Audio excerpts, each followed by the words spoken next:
All right, this is a fun one. So a lot of you guys know that. So I believe so. I was a goalie in 3 sports: soccer, ice hockey, and lacrosse. And the reason uh, so so I learned a lot about the principles of goaltending from 3 separate sports, and that's why I look at lacrosse. I look at field lacrosse, and I see so many flaws when it comes to just the principles that lacrosse goalies use to make saves. And a lot of it comes down to protection, and it comes down to culture and things like that. And a lot of you guys know, I've heard me talk about that for a really long time, but I want to share with you a video tonight that comes out of USA Hockey. And so a kid that graduated, a kid that graduated a year ahead of me at my high school, he was played for Team USA, and he's now a development coach for USA Hockey. And this they put out this video, and I'll grab the link. Where's the link to this video? I'll put the link in the comments so you can go see this. But because I can't play the audio, it's a very short clip, but the audio. All right, hang tight. This link is going to the comments right now. You guys can watch this later. The idea here is that USA Hockey takes an approach towards goaltending that I teach field lacrosse goalies. Okay, and it is where is it? Where's my screen? There we go. Okay, all right, we're gonna go back up here, and here we go. So I'm just gonna play this while I talk. Oh, hold on. You guys can't see it. There it is. All right.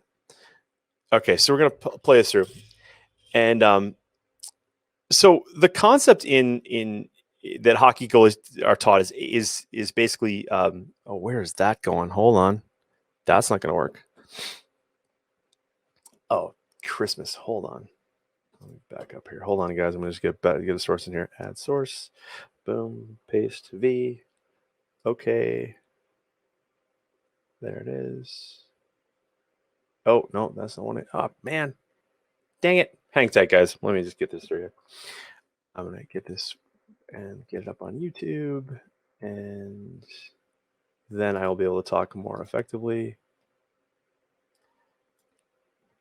All right, watch on YouTube. There it is. There's the link I need. All right. Hang tight. Here we go. Remove that. Add that. Web page that. Paste that. Okay. All right, this is better. Here we go. All right. Okay, so here you go. So to start, here's the concept that they teach, which is you have A, B, C, and D.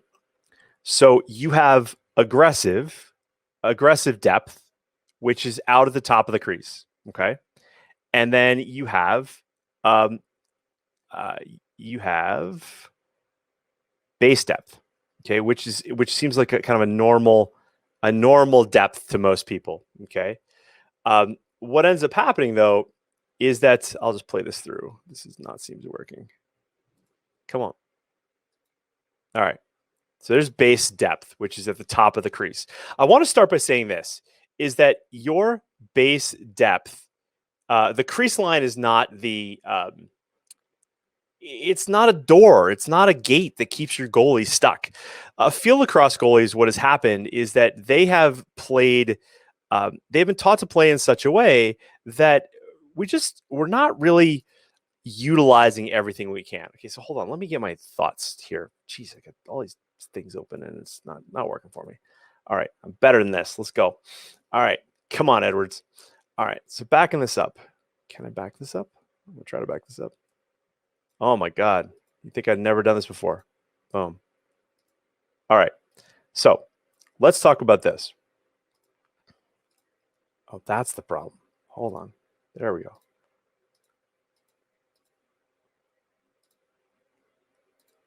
Boom, boom, boom. Okay, Jesus. All right, here we go. Okay, so lacrosse goalies, because lacrosse goalies don't wear enough equipment, Okay, we talked about this last week about defensemen wearing, in the PLL, starting to wear the shoulder pads with the chest protector because they're encouraged to soak up a ball. Okay, soak up a ball, and then what happens is that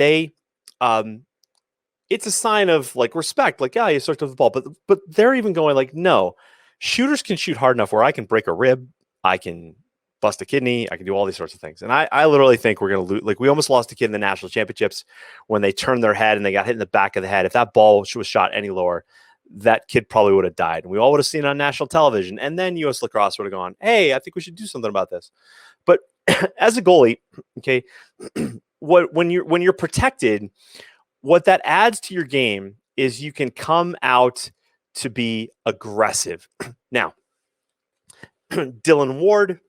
All right, Dylan Ward. If you just watch Dylan Ward clips on YouTube, you will see a goalie who comes out, and I one of the reasons why I think he's comfortable with is like street hockey up in Canada. You just learn how to do this stuff, right? And there's some great clips about that. So they play aggressive. Adam Gittleman, who I think is who's probably the smartest goalie in the PLL right now, is in general he's always been the smartest, but it's really paying off this year for him. He'll play aggressive. He'll also go defensive, right? But when coaches are being taught, okay, when coaches are being taught or coaches are teaching that the only way you should play is defensive, that that is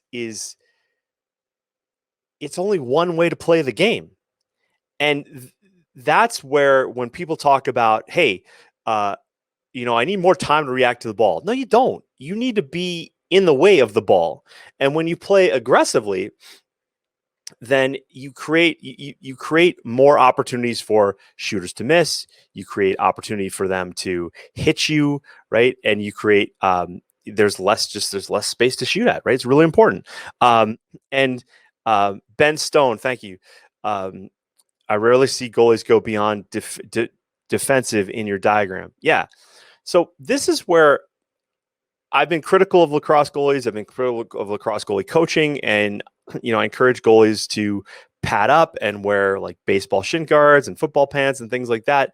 And people are like, oh, well, they make you slow. I'm done with that. I covered that 2 weeks ago in depth. Like, just the argument's done with me, because what ends up happening is when your goalie plays aggressive, it opens up a lot of stuff. Right? So they come aggressive like this. Look at this hockey goalie. He comes aggressive to the top of the crease. And what hockey goalies have to worry about, the lacrosse goalies don't. Hockey goalies have to worry about tips and deflections and things like that. And there's actually a deliberate play where like a shooter will shoot past the goal off of that like yellow board at the bottom of the puck board at the bottom of the boards. And then that puck will bounce out and it's like a pass to a teammate with a rebound. Okay. And so that's a play they have to worry about. But if the goalie knows that that's not an option, they will come out and they will play aggressive. Why? Because it takes a lot of the net away, right? And then you look at how this goalie is actually standing. They're standing just slightly offset to their stick side, which is a harder save to make than to their glove side, right? And that's super cool. Okay, so then if the goalie comes, so there's aggressive, right? There's aggressive. Now again, the crease line is not a limit, but a lot of lacrosse goalies teach it as such because we have that possession rule. Right? We have the possession rule, like, oh, if you've got 1 foot in the crease and you get the ball, you get 4 seconds. Okay, that's cool. But when you realize that the whole job that we're trying to do here is to make saves, then you'll come and play beyond it. You will play beyond that position because why? You're protected. You're willing to soak up the ball. And one of the things, this is kind of a funny little comment, but most coaches, right, when you're warming up a goalie, you hate to miss the net. Why? Because if you shoot with any sort of pace, that ball is going to take off, right? And you're going to be like, if there's nothing backing up your net or your field, you're just walking for miles. And who the hell wants to do that, right? So that's why most coaches shoot from right out front, because they got the most nets to shoot at. And then, but if a goalie comes out, what's really fascinating is it changes the perspective of what the shooter thinks they have to shoot at. And the reality is that most shooters don't understand angles enough. They just don't.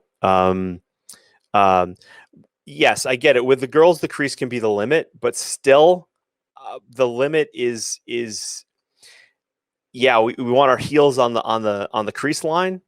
Okay, we want our heels on the crease line. Okay, fine, fair enough. There you go, done. End of story. Okay, but it's not playing like defensive, heels on the goal line. That's not what we're trying to do. Okay, um, for a hockey goalie, um, um, toes or heels? Is that Michael Strakes? Toes can be in the crease, like the whole foot can be. There just needs to be something inside the paint. That's how I understand that rule. There's got to be something inside the paint touching the grass, right? That's how I've always interpreted that rule, but maybe I'm wrong. Either way, girls get to the top of the crease. Okay, base depth. When you look at this photo of this hockey goalie playing base depth, okay, then what happens is the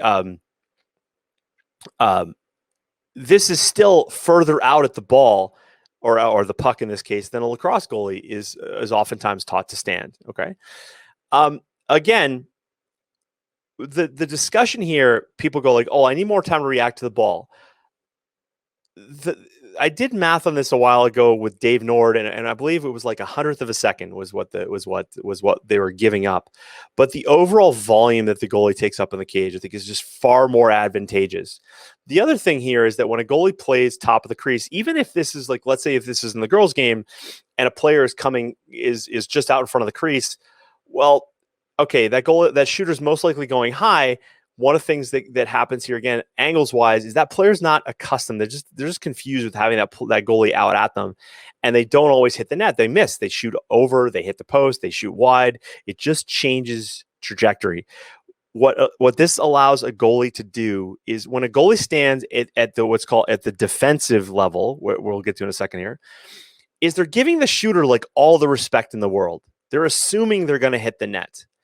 And as an elite goalie, you've got to assume that you're going to position yourself in a way that player may miss the net. And if a player misses the net, that's one of the best signs of respect for a goalie, because what it means is that player is trying to pick a corner. They're not trying to put it like 8 inches, 10 inches in front of inside the post, right? I always thought as a goalie when I played, one of the best sounds was like if I let a goal in, was I heard it either hit the post or that sound that when a player hits mesh, but it's like it hits the net, but it's really close to the post, the net makes a different sound behind you. And I could take some solace in that and go, oh, I get it. Like, that was a really good shot. And I could look back at the shooter and say, hey man, great job. Like that was a great job for you. Okay. So we got to keep this options in mind. All right. Now, when you go conservative, same thing. But you see how the net changes as this goalie goes from base to conservative, right? And then all the way to defensive. Okay. Now, a hockey goalie would play defensively when they're concerned about a tip. But again, that's something that a lacrosse goalie doesn't have to worry about. Like we just don't have that happen. If there's a player open on the crease, like down low, then we're basically calculating how quickly can I get to that post if that pass is made. And for most goalies, they do have plenty of athletic ability to get there. What's really fascinating is if you watch the PLL highlights that come out during the week, even if you have a female goalie, a lot of the goals, like in the Archers Chaos game this last week, or I can't remember, Archers Cannons game, there were a lot of there were a lot of feeds made, and a player's basically like quick sticking the ball from 6 yards, like 8 yards. And the goalies, this is a progression that's happening in the professional game that your goalies can learn from, which is like, okay, I've got to be able to move laterally. And like the video we just did with Frankie there, goalies got to move laterally, be strong on the hips. And for the girls, that's usually the downfall for the girls is their lateral strength in their hips. Okay. So really important to work. So a lot of our goalies, a lot of parents will tell me like, oh, it's great. My goalie does strength and conditioning work with their team twice a week. Isn't that awesome? And they do sprint work too. Well, the sprint work, what ends up happening with the sprint work is it's all linear. and this is true not even just for goalies, but just for field players, a lot of the work done for sprinting is done in a straight line. It is rarely do they work laterally, and rarely do they work backpedaling and moving laterally and rotating and those sorts of things. So I want you as a parent to be aware of that, understanding that your goalie needs to be working themselves differently than others. Okay. But I wanted to share this video because I want everybody to understand that the idea here is that the defensive mindset in other sports for a goalie is one of only a number of attack positions to the ball carrier. All right. The philosophy that's invaded lacrosse that I just can't stand, that your goalie should be standing primarily in a defensive position the whole time, right, is incorrect in my opinion. It is wrong.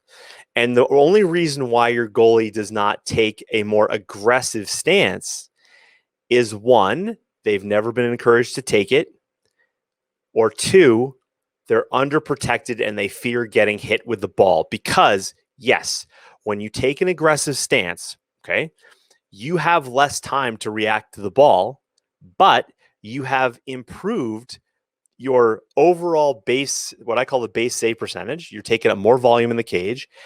And if your goalie's only ever been taught that they're trying to make their save primarily with their stick and not understanding that they need to make saves with their knees and their feet and their elbows and things like that, then this will be foreign. They'll be like, I'm not making a save with my elbow. Well, why not? Right? Why not? You know, your team's down 1 goal, 5 seconds left to go in the game. You need to save. Guy comes down, shoots the ball. Girl comes down, shoots off stick elbow. Are you going to get there with your stick head? No, it's too close. Well, what else do you get to put in there? Well, I guess I get to put my elbow there. Maybe my hand. Okay. It's like, come on. All right. There was a time in women's lacrosse too, and I think this is still like Michael Strakes. Are gloves mandatory now in women's goaltending? Because there was a time when it wasn't. Like back in the 90s and early 2000s, goalies, women's lacrosse goalies did not have to wear gloves, right? Gloves. Yes, it's required now, or yes, they don't have to. Yes, it's required. Like they have to actually wear a glove, right? Yeah, Lacrosse Aver SC, pretty sure it's mandatory. But here's a clarification. I just don't know.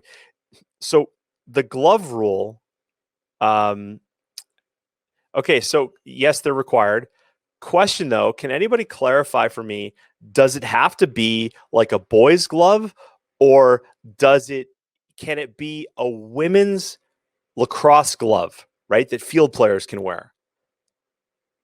Because I'm just confused. I'd be curious if that's the because that didn't have to be. So yeah, Lacrosse Avery, that's totally true. Like basically back in the 90s, goalies didn't have to wear gloves. Okay. All right. So any questions on that? Any comments? Any like if like, does this help anybody? Does this make sense? All right. So padded glove, but Michael still padded glove. Like does right? You know what I'm talking about? Like the padded glove. Josh McIntyre writes, the women's goalie glove STX Sulfur isn't as padded as M5's. True. Women's lacrosse glove. I'm just thinking of like they look like these images for women's lacrosse glove. Yeah, like these. Can I throw this up? Let me just get my face up here and I'll show you what I'm talking about. Screen capture. Boom. This. Boom.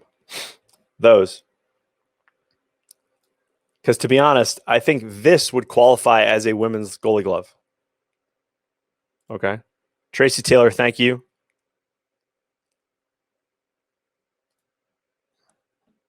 Michael's checking that out. So, yeah. So anyway, whatever. I'm a little off topic there. But seriously, now I'm clicking all over the place and you guys can't even see what the hell I'm clicking on. Boink. We'll get rid of that then. All right. Okay. So For my girls, I'll finish this. Ken Schwander writes, this is good. Yes, mine have the fear of going out too far and miss a shot since they are not close to the net. So what I'm going to encourage you to do with your goalies, okay, for both the men, and this is a drill that I recommend that your goalie do. And I've talked about this like I believe that we learn sometimes when we overdo rather than just kind of make little incremental improvements, right? Like that's not the point. We want to overdo and we learn quicker. Now we don't want to get hurt, but so here's what I want you to do as a goalie. And as a shooter, it's like, so let's say my shooter stands straight out front at 15 yards, like a complete moron. But let's say that's you and that's your coach. Okay. So you're going to stand out there and you're going to have them shoot at 15 yards. Now, instead of having the shooter move in, I'm going to have the goalie move out. Okay.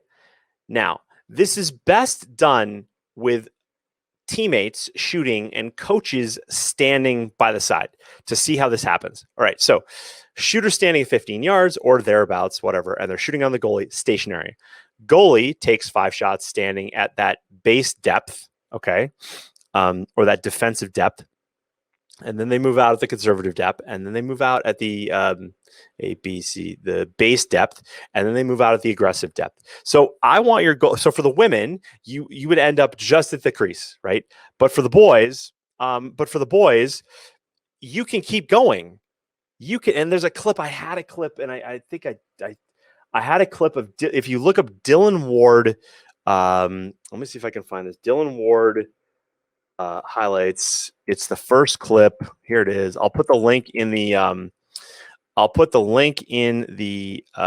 comments so you guys can see it, and then I'll see if I can stop this and show it to you. But I want to show you a play here by Dylan Ward. So hang tight. It is coming up, and bear with me here. There. Oh, this is it. This is it. It's coming to you. Hang tight. All right, we're going to go YouTube, ad source, webpage. Hang tight and watch this. Okay, that is at 58 seconds. We're going to go big. We're going to go boom. We're going to go 58 seconds. All right, watch this, guys. All right, so watch these couple plays here. And... all right. Oh, that's not going to want to do it, is it? No, 17 seconds. My bad. Jeez, come on, Edwards. All right, so it's coming up right here. This next clip coming up here. Watch this. All right, so there's Dylan Ward. This is actually old clip. This is like 2019 when he was playing with Denver, right? So ball is going to side right. Okay, ball is going to side right. It's being caught right now. All right, player comes and look where Dylan Ward is. He is out. He just keeps coming. And so there's not a lot of time here. He's understanding that the player is most likely going to shoot this thing, and he comes right out to the top of the crease. Okay. So I'll play this again for you. Like, so the pass comes over, right? So this clip is going to splice here. Pass comes over, and there he goes. Boom. He comes.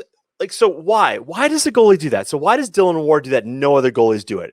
I believe that Dylan Ward, growing up in Canada, ends up being like a street hockey goalie and for fun. And this is what you do, right? This is what you do.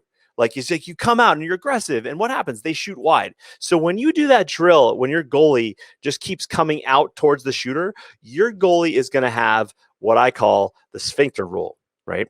I've never actually given it that definition, but you guys know what I'm talking. It's like where the butt clenches up. It's like, it's like, oh, wait, I'm a lot further away from the cage than I was before, but it's not that. It's not the fear of the distance. It's the fear of getting hit with the ball. That's what that is. Okay. And that's what's limiting your goalie, right? So when your goalie is, so here's what you do. You take your goalie and you pat him up, you pat her up, you make them look like an armadillo, and you go, okay, we're gonna have fun with this today, just for fun, right? And so here's what we're gonna do: we're gonna have all the girls, all the boys, they're gonna shoot from 15 yards right out front, right? And so what you're gonna do is you're gonna waddle in the cage totally overprotected. And then we're going to start you on the goal line. Okay. You're going to take shots from the goal line. And then, right, we're going to do a round of shooters. And then now you're going to take a big step out. Right. And as a coach, you can just mark the field. Like you can take that line marking paint and just go, okay, step here. Right. Step here. Now the girls, fine. You can stop at the head of the crease. But even then, just for learning purposes, so Michael, you can do this with Christina, Jason Edwards, you do this with Alyssa, and anybody else is on here right now, right? And then they can move, you can just move them out towards the shooter. And so what they have to process then in their own head is like, okay, am I not comfortable in front of this ball right now? Because I will tell you that every goalie in every sport overcomes that with talent or protection. And when you don't have talent yet, you have to have the protection piece. So even like a professional hockey goalie, like I know professional hockey goalies, and they will tell you that even when they are padded up, they're shooters that they go up against, and they're like, you know what? If I soak this up with my shoulder, I'm going to grin and bear it, but I'm in the NHL and it's all worth it, and I'll cash my check tomorrow. Your goalie's not going to do that. So pad them up, move them out, and again, and then what your coaches want to notice is, are your shooters missing the net? Right? Because that's how you test this, is like you take the same data that I have in my cheat sheets and my scorecards to basically go, all right, yeah, we tried this. We took Karen and we kept moving her out towards the shooter, and the goal scored was this percentage at this distance, and then as we moved her further out, the percentage of balls that missed the net increased. That's part of being a goalie, right? That's part of being a goalie. Oh yeah, she moved so far out, or he moved so far out, and he kept getting hit in the thigh. Great, right? He was protected enough to withstand it over and over again, and we learned a lot this drill, and there we go. Right? Does that make sense? Right? Does that make sense for people? I think most refs would make them wear boys style gloves. It's funny. I have girls, our goalies wear boys gloves. Right. This is funny. This is Michael. Is that you? Is that who wrote that comment? And the official rule book. Who's this? Andy. Goalkeeper equipment. Oh, this is from Andy Levinson. I see you, Andy. Okay, thank you. I'm just reading here. The goalkeeper must wear a helmet with face mask and properly secured chin strap, a separate throat, padded gloves. Yeah, see, padded gloves, guys. That's where in the women's game, a goalie does not have to wear boys' gloves, but they're smart enough to do it. But the rule book allows for just those dinky little padded gloves that girls wear out. That's the same as it's been in the 90s, right? So that's Andy. Thank you for that. I really appreciate that. Rules just say padded gloves. Exactly. Okay. So anyway, that's just how crazy that is. It's really funny. I can't see who wrote this comment, but it says, I think most refs would make them wear boys style gloves. Yeah. Well, they're making them play without shin guards, right? What makes you think they would all of a sudden make them wear boys gloves, right? So anyway, yeah. Anyway, that's a really good one. Thanks for that, Andy. Appreciate that. Okay. Okay. All right. So I don't want to go any deeper on that, but try that with your goalie. Pad them up, get them to practice, have them move out at the shooter. And what they'll notice is they'll go, if they get to a point where they're like, they don't want to move further out towards the shooter, you have to ask them why. How come? Because if you keep going, they have less to shoot at. And they'll be like, well, they will say, I don't want to get hit with the ball. And that's when you have the discussion. Well, why not? You're a goalie.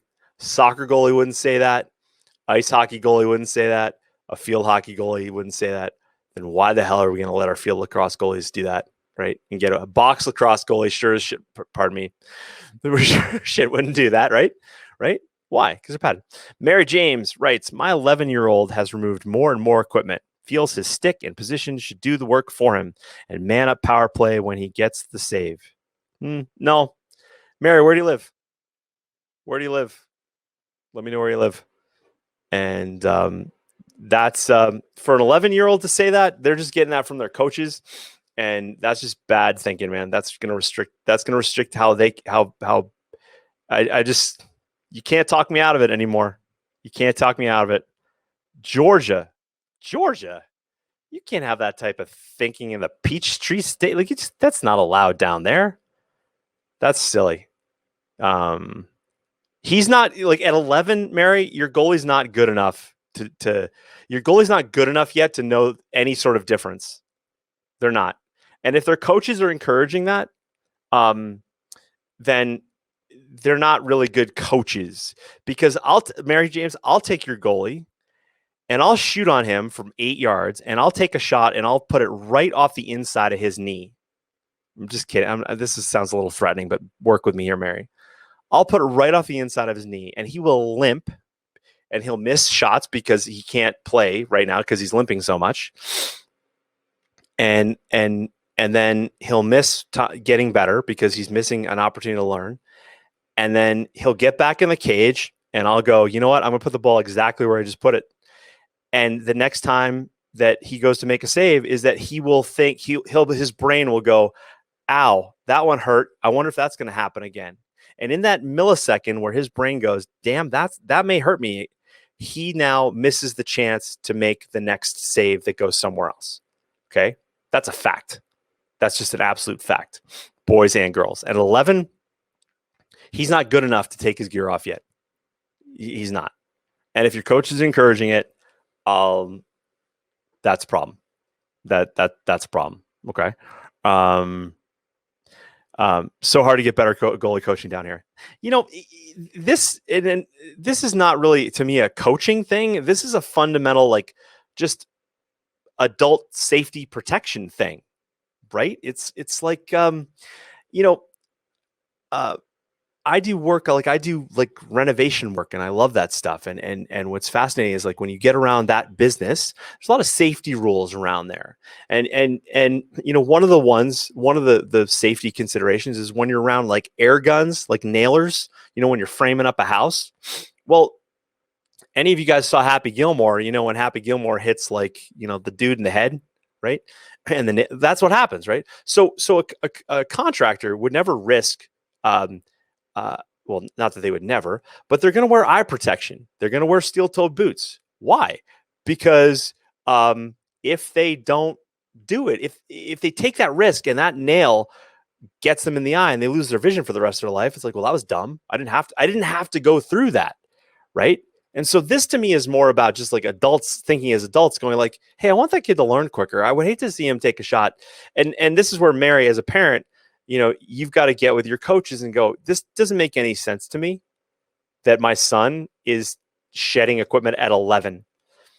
And, like, today I was on the phone with a mom whose goalie is out in the Midwest, and their goalie got a chance to play up. And not even that. The team had a couple college kids come back to their town after school, right? And got to shoot on the young kids. And this one college kid got a little overzealous and tagged this mom's goalie. And this goalie, he sucks up a lot of stuff, but he cried, got in the car and he cried. And to this mom, that was a sign of, like, that's like, my son is got a pretty high pain tolerance and he can deal with a lot of stuff, but that shot got him.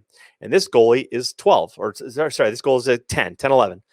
And that goalie now has that cloud of fear. And I wrote about this in my cheat sheets and my goalie scorecards, go get them. But the idea is that now that cloud's in their head, that's limiting their development. And it's totally unnecessary. It doesn't make any sense. It's completely unnecessary. So don't do that. Riley Hibsham on Instagram writes, I got MVP on my high school JV team and I'm in 8th grade. Riley Hibsham, congratulations, buddy. That's really sweet. Proud of you, buddy. That's really, really cool. Okay. So, all right. Any other questions? Anything? Anyone? All right. All right, guys. Thanks for watching and thanks for listening wherever you are. Do me a favor, hit the like button if you like this, and be sure to subscribe if you haven't already. When you're ready, head on over to lacrossegoalieuniversity.com/coaching so I can work with you and your goalie. And while you're at it, check out athletespecific.com to learn more about mental performance and high performance. You may not know this, but I work with athletes in a variety of sports.